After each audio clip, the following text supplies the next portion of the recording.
Today, I show you my preparation for the earthquake.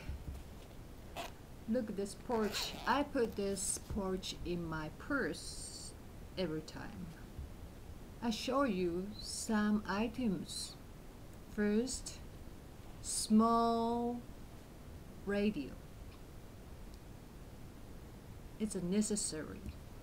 And the second is a small flashlight. See?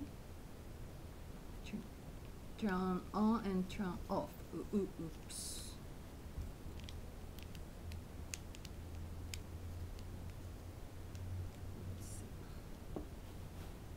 And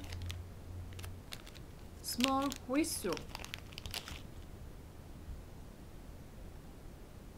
I can ask help to blow this whistle.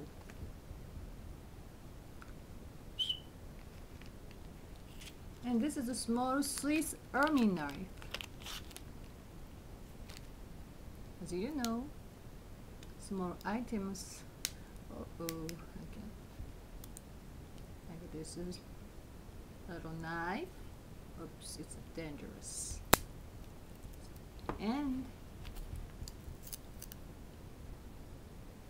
this is like a nameplate, like American soldiers they put on their body.